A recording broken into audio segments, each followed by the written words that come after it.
Hi friends, welcome back to our channel. ഇന്ന് നമ്മൾ നോക്കുന്നത് 6th സ്റ്റാൻഡേർഡിലെ മലയാളം കേരള പാഠാവലി അർദ്ധവാർഷിക മൂല്യനിർണ്ണയം ക്വസ്റ്റ്യൻ പേപ്പറാണ്. ഓക്കെ കൂട്ടുകാരെ, നമുക്ക് ഫസ്റ്റ് ക്വസ്റ്റ്യൻ നോക്കാം. പ്രവർത്തനം 1 വായിക്കാം, എഴുതാം. കല്ലുവും പൊന്നുവും.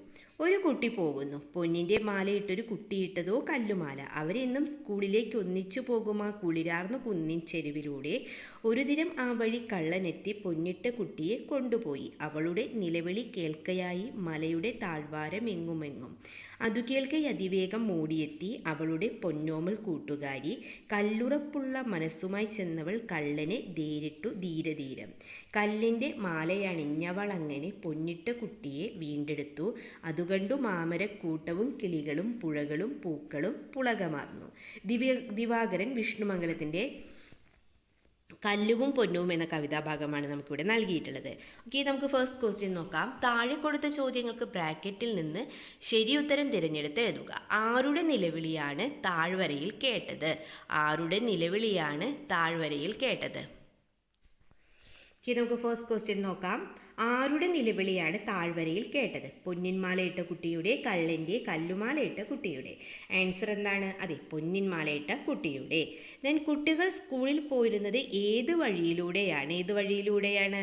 അതെ, കുന്നിൻ ചെരുവിലൂടെ. ദെൻ പുഴകളും പൂക്കളും പുളകമാർന്നത് എന്തുകൊണ്ട്? എന്തുകൊണ്ടാണ്? അതെ, കുട്ടിയുടെ ധീരത കണ്ടാണ് അല്ലേ. അപ്പം ആൻസർ എന്താണ്? കുട്ടിയുടെ ധീരത കണ്ട്.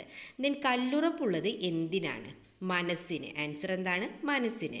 ദെൻ കല്ലുമാലയിട്ട കുട്ടി കള്ളനെ നേരിടാൻ കാരണം എന്താവാം? അതെ, കൂട്ടുകാരിയോടുള്ള സ്നേഹം കൊണ്ട് അല്ലേ. ആൻസർ എന്താണ്? കൂട്ടുകാരിയോടുള്ള സ്നേഹം കൊണ്ട്. നമുക്ക് അടുത്ത പ്രവർത്തനം നോക്കാം. കഥാപാത്ര നിരൂപണം. സാവധാനത്തിലുള്ള ചലനങ്ങളും മൃദുലമായ സംസാരവും കൈമുതലായ കുഴലൂത്തുകാരൻ. ഹാംബലിൻ പട്ടണത്തിലെത്തിയ കഥ നിങ്ങൾ വായിച്ചല്ലോ. കുഴലൂത്തുകാരൻ്റെ രൂപം, സ്വഭാവ സവിശേഷതകൾ, പെരുമാറ്റം എന്നിവ ഉൾപ്പെടുത്തി കഥാപാത്ര നിരൂപണം തയ്യാറാക്കാനാണ് പറഞ്ഞിട്ടുള്ളത്. ഓക്കെ, നമുക്കൊരു മാതൃക നോക്കാം. വിചിത്ര വേഷധാരിയും വിചിത്ര സ്വഭാവമുള്ള മനുഷ്യനാണ് ഹാംലിൻ എത്തിയ കുഴലൂത്തുകാരൻ. മേയറുടെ വിളംബരം കേട്ട് എലികളെ തുരത്താനാണ് അയാൾ ഹാംലിൻ എത്തിയത്. ഒരു പാതി മഞ്ഞയും ചുവപ്പും നിറത്തിലുള്ള കുപ്പായമാണ് അയാൾ ധരിച്ചിരുന്നത്. മഞ്ഞയും ചുവപ്പും വരകൾ നീണ്ട ഒരു ഉറുമാൽ കഴുത്തിൽ കെട്ടിയിരുന്നു. അതിൻ്റെ അറ്റത്തായി ഒരു കുഴലും തൂക്കിയിട്ടിരുന്നു. സാവധാനത്തിലുള്ള ചലനവും മൃദുവായ സംസാരവുമായിരുന്നു അയാളുടേത്. മേയറുടെ മുറിയിൽ കയറി വന്ന് എലികളെ തുരത്താം എന്നും വിളംബരം അനുസരിച്ചുള്ള പ്രതിഫലം തരുമോ എന്നും ചോദിച്ചു. എന്നാൽ അതിലും കൂടുതൽ തരാം എന്നായിരുന്നു അവരുടെ മറുപടി.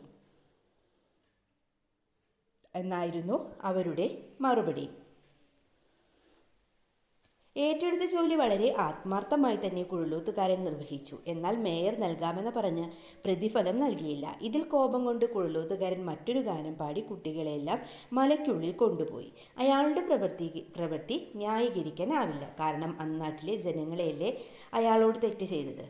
അപ്പോൾ കൂട്ടുകാർക്ക് എന്ത് ചെയ്യാം? ഇതുപോലൊരു കഥാപാത്ര നിരൂപണം എഴുതി തയ്യാറാക്കാവുന്നതാണ്. Then B question. എലി എന്ന വാക്കിന് സമാനമായ പദം ഏതാണ്? അതെ, മൂഷികനാണല്ലേ. ആൻസർ മൂഷികൻ. ഓക്കെ, ദെൻ നമുക്ക് പ്രവർത്തനം 3 നോക്കാം. താരതമ്യക്കുറിപ്പ്. മാലാഖ 3. ഒന്നും പറയണ്ട, ഞാൻ നിന്നെ ശിക്ഷിക്കും. വൃദ്ധ. ഉപകാരം ചെയ്തതിന് ശിക്ഷയോ? മാലാഖമാർ സഹായിക്കാനെത്തിയ വൃദ്ധയോട് ശത്രുവിനെ പോലെ പെരുമാറുന്നു. പാഠഭാഗത്തിലെ ഈ സന്ദർഭവും താഴെ കൊടുത്തിരിക്കുന്ന വരികളും താരതമ്യം ചെയ്ത് കുറിപ്പ് തയ്യാറാക്കുക. മനമിങ്ങു ഗുണം വരുമ്പോഴും വിനയെന്നോർത്ത് വൃഥ ഭയപ്പെടും. കനിവാർന്നു പിടിച്ചിണക്കുവാൻ തുനിയുമ്പോൾ പിടയുന്ന പക്ഷിപോൾ. വൃഥ മീൻസ് യെസ്, വെറുതെ. വിന എന്ന് പറഞ്ഞാൽ യെസ്, നാശമല്ലേ. കനിവ്, ദയ. അപ്പോൾ ഈ 2 ഭാഗങ്ങളാണ് നമ്മൾ എന്ത് ചെയ്യേണ്ടത്? ഈ ഭാഗങ്ങൾ താരതമ്യക്കുറിപ്പ് തയ്യാറാക്കാനാണ് നമ്മളോട് പറഞ്ഞിട്ടുള്ളത്. ഓക്കെ, നമുക്ക് താരതമ്യക്കുറിപ്പ് എഴുതാം. സിംഹത്തിൻ്റെ മുന്നിൽ നിന്നും രക്ഷിച്ച വൃദ്ധയോട് മാലാഖമാർ അത് തിരിച്ചറിയാതെ ശത്രുവിനോടെന്ന പോലെ പെരുമാറുന്നതിനാണ് ചോദ്യത്തിൻ്റെ ആദ്യ ഭാഗത്ത് കൊടുത്തിരിക്കുന്നത്. ദയ തോന്നി നല്ല ഭക്ഷണം കൊടുത്ത് വളർത്താനായി പിടിക്കുന്ന പക്ഷിയും നമ്മളെ തെറ്റിദ്ധരിച്ച് രക്ഷപ്പെടാനായി ചിറകടിക്കുന്നു. പക്ഷിക്ക് ഗുണമാണ് വരുന്നതെന്ന് തിരിച്ചറിയാൻ കഴിയുന്നില്ല. സമാന ആശയമുള്ള വായനാക്കുറിപ്പുകളാണ് ഇത് രണ്ടും. ഉപകാരികളെ തിരിച്ചറിയാതെ ദുഃഖത്തിൽ പെടുന്നു എന്നത് ലോകരീതിയാണ്. അപ്പോൾ കൂട്ടുകാർക്ക് എന്ത് ചെയ്യാം? ഇതുപോലൊരു താരതമ്യക്കുറിപ്പ് തയ്യാറാക്കാവുന്നതാണ്. ദെൻ താഴെ പറയുന്നവയിൽ ജി ശങ്കരപിള്ളയുടെ കൃതി ഏതെന്ന് ചോദിച്ചിട്ടുണ്ട്. ഏതാണ്? അതെ, പ്ലാവിലെ തൊപ്പികളാണ്. ആൻസർ എന്താണ്? പ്ലാവിലെ തൊപ്പികൾ. ഓക്കെ, ഇതിന് പ്രവർത്തനം 4 വിശകലനക്കുറിപ്പ്. ഒരാൾ പരിശ്രമങ്ങളിൽ ഏർപ്പെടുന്നില്ലെന്ന് വെക്കുക, എങ്കിൽ അയാൾ തൻ്റെ മാളത്തിൽ തന്നെ കഴിഞ്ഞുകൂടുകയായിരിക്കും. സതീഷ് ധവാൻ കലാമിനോട് പറഞ്ഞ ഈ വാക്കുകൾ നിങ്ങൾ ഓർക്കുന്നുണ്ടല്ലോ. പരിശ്രമം ചെയ്യുകിൽ എന്തിനേയും വശത്തിലാക്കാൻ കഴിവുള്ളവണ്ണം ദീർഘങ്ങളാൽ കൈകളെ നൽകിയത്രേ മനുഷ്യന് പാരിലയച്ചത് ഈശൻ. KC കേശവപിള്ള.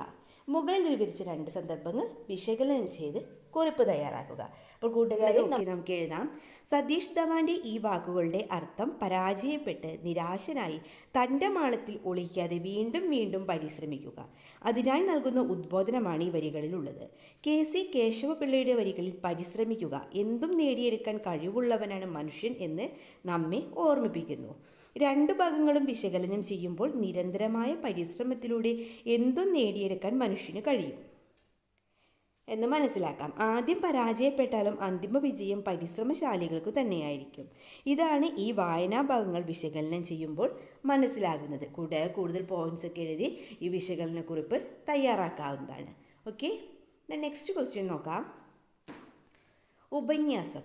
ഒരു ജാതി, ഒരു മതം, ഒരു ദൈവം മനുഷ്യന്.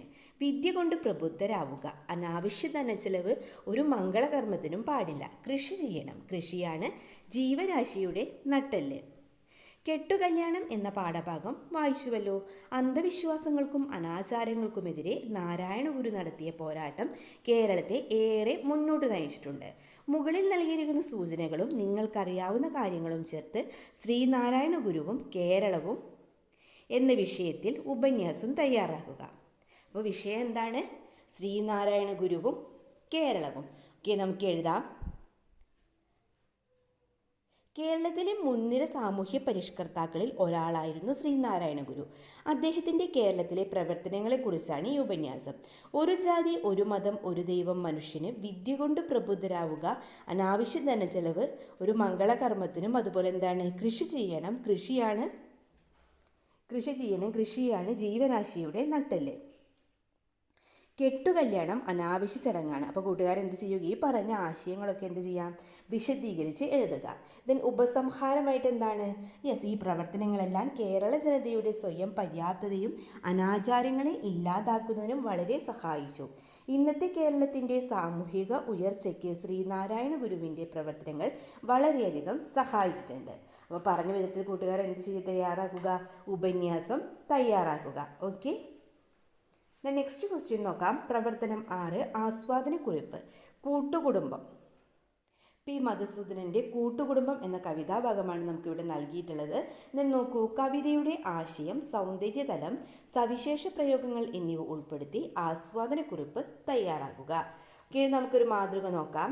P. മധുസൂദനൻ എഴുതിയ കവിതയാണ് കൂട്ടുകുടുംബം. വയലോരത്തെ പഴയ കുളത്തെയാണ് കവി വർണ്ണിക്കുന്നത്.